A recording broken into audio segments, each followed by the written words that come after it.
Portanto, irmãos, é isso. O dízimo que fala ali na Sagrada Escritura não tem nada a ver com os dízimos que atualmente as igrejas, as denominações religiosas têm estipulado. É tudo um roubo, é uma armadilha de escravizar mais uma vez o povo. Temos que libertar. O povo terá que libertar-se, sair desse sistema, examinar mais as Escrituras. Se vocês forem examinar as Escrituras, vão ver, mesmo no livro de Deuteronômio, fala também sobre dízimos.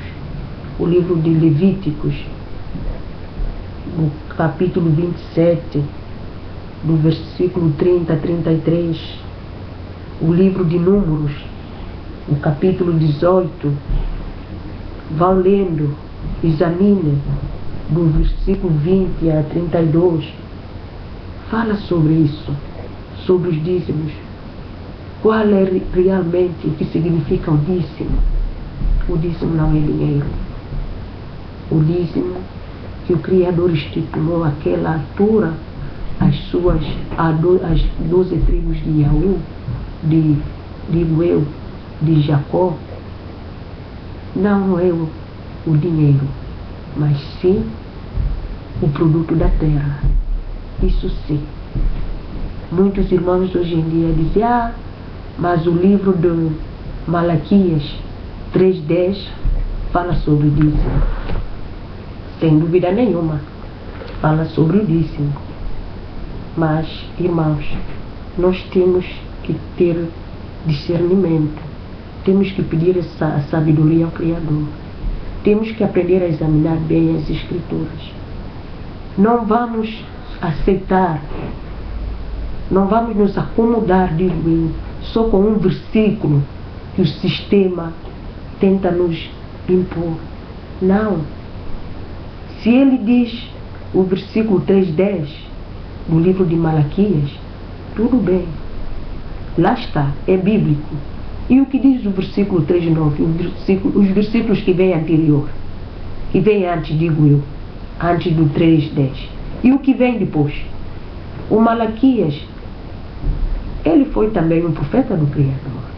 Ele foi escolhido para advertir, a demonstrar o povo do Criador, a nação eleita daquela época, o povo hebreu, aqueles que foram escolhidos para ser a luz do mundo e o sal da terra, aqueles que tinham que levar os seus dízimos ao povo levita e os outros, mas devido à sua desobediência já estavam no pecado, então deixaram dessas práticas.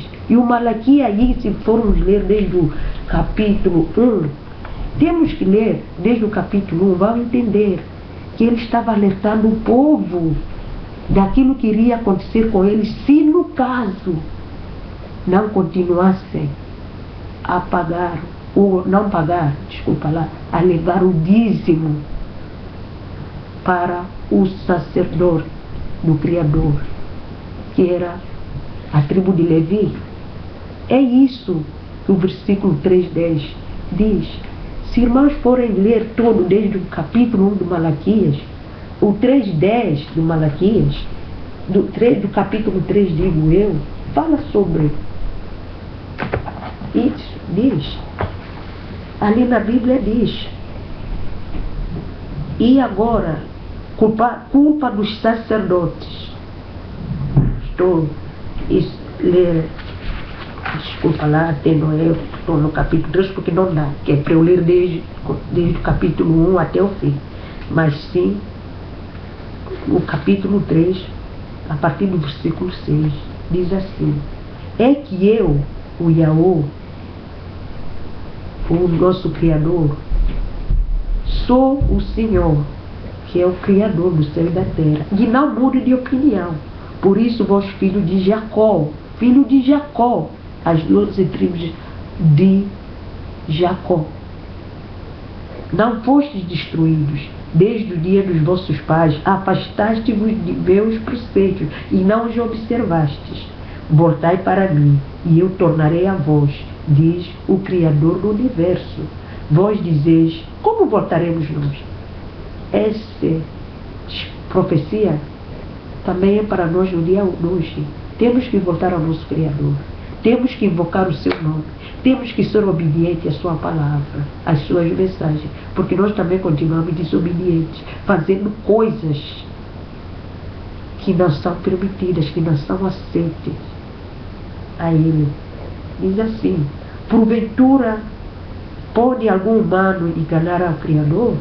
Mas vós enganais-me e ainda perguntais, em que é que te enganamos? Foi no pagamento dos dízimos e das ofertas?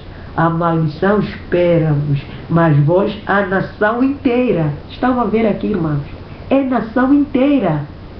Aquela época era o país de Israel, a nação inteira onde habitava aquele povo hebreu, onde habitavam as 12 tribos de Jacó.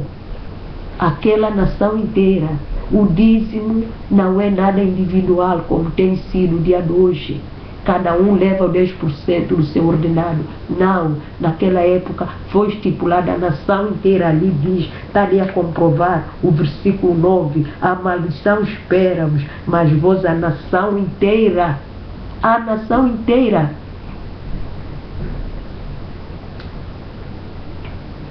E continuais a enganar-me, pagai integralmente os dízimos ao tesouro do templo, para que haja alimento em minha casa, na casa do Criador. Naquela época, provavelmente, era o tal templo que foi construído na época do rei Salomão, onde eles guardavam a arca de Noé e tudo quanto eles tinham. Guardava-se naquela época.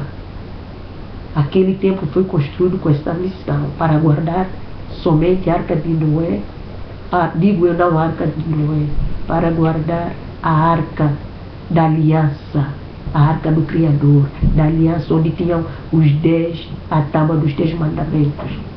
Esta foi a razão porque o Salomão mandou construir aquele templo. E também para guardar provavelmente os alimentos e tudo, porque ali diz, no verso 10, pagar integralmente os dízimos ao tesouro do templo, para que haja alimento em minha casa. Aquela época era a casa do Criador, porque era onde tinha a sua arca guardada, onde levavam os alimentos para ser distribuídos para os sacerdotes dele, que eram os levitas, os órfãos, as viúvas e os estrangeiros residentes naquela nação. E continuemos.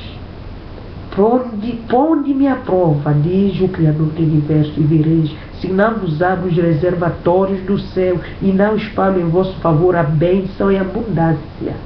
Em vosso favor afugentarei o gafanhoto, para que ele não destrua os frutos da terra, e a vinha não seja estéril nos campos, diz o Criador do Universo. Portanto, irmãos, vamos continuando a examinar as Escrituras.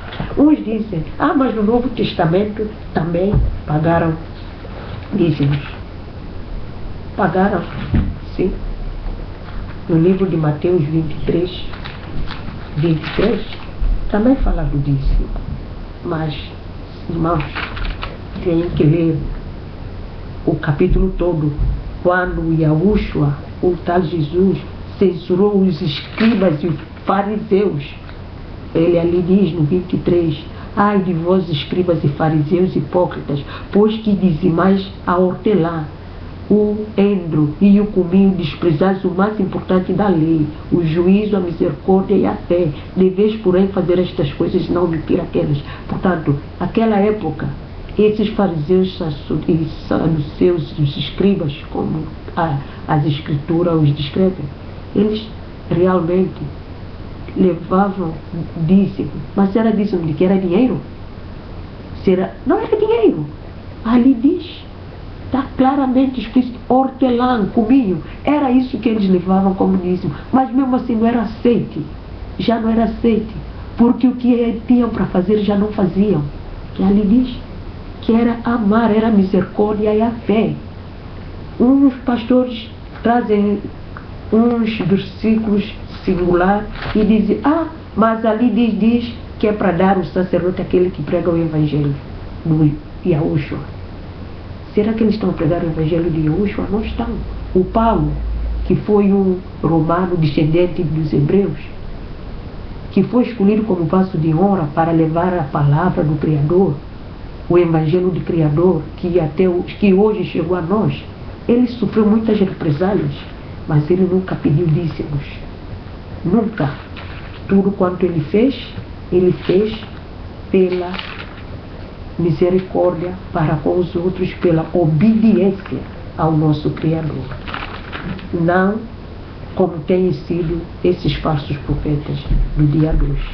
Ele provou, ele levou o evangelho, ele sofreu muito, como ele próprio, como está escrito ali no livro de 2 Coríntios, no capítulo 11, os irmãos vão ler, vão meditar, que fala sobre os falsos profetas, no 16 em diante, que fala sobre os sofrimentos de Paulo, por amor ao evangelho, por amor à palavra do Criador. Ele ali diz, ele descreve, ele vangloria-se na fraqueza que ele teve com a palavra, com o povo de Yahushua. Ele ali diz, ele até pergunta, são ministros de Cristo, falo como fora de mim, eu ainda mais em trabalhos, muito mais em açoite, mais do que eles em prisões, muito mais em perigo na morte, muitas vezes, 5 vezes recebi dos judeus, uma quarentena de açoite, menos 3 vezes fui açoitado com varas, uma vez apedrejado, 3 vezes sofri naufrágio, uma noite, um dia, passei no abismo, em viagens muitas vezes em perigos de rios, em perigos de salteadores, em perigos da minha nação, em perigos do gentio, em perigos da cidade, em perigos de deserto, em perigos do mar, em perigos entre falsos irmãos, em trabalhos e fadigas, em vigílias, muitas vezes em fome e sede, em jejum, muitas vezes em frio e nudez, além das coisas exteriores me oprimiam. Cada dia o cuidado de todas as igrejas, o cuidado de cada um que foi entregue a ele para que ele pudesse administrar a sua palavra. Foi isso que ele falou aos coríntios, quando ele andava a pregar o evangelho do Criador. Portanto, irmãos, ele não pediu dízimo, não pediu nada a ninguém. Ele até deveria pedir, se realmente o dízimo fosse dinheiro, porque aquele merece. O que ele tem passado, o que ele passou, digo eu, nenhum desses profetas que dizem ser profetas de hoje em dia tem passado, porque muitos têm guarda-costas, têm seguranças, viajam voos executivos, têm assentos reservados nas sinagogas do Satanás, têm tudo. Ó irmãos, vocês que ainda continuam no sistema, despertam, examinem as escrituras, aprendam a verdade, para que a verdade possa vos libertar. Temem ao Criador. Tenham fé, irmãos, para terem fé, para que a vossa fé cresça mais e mais. Examine mais as Escrituras. Permaneça na fé, porque a Yahushua está em cada um de nós. E Ele vê tudo. E grande é Ele que vive em nós, do que o inimigo que se encontra neste mundo. Portanto, irmãos, é isso, irmãos. Vamos nos despertar. Povo hebreu, desperta.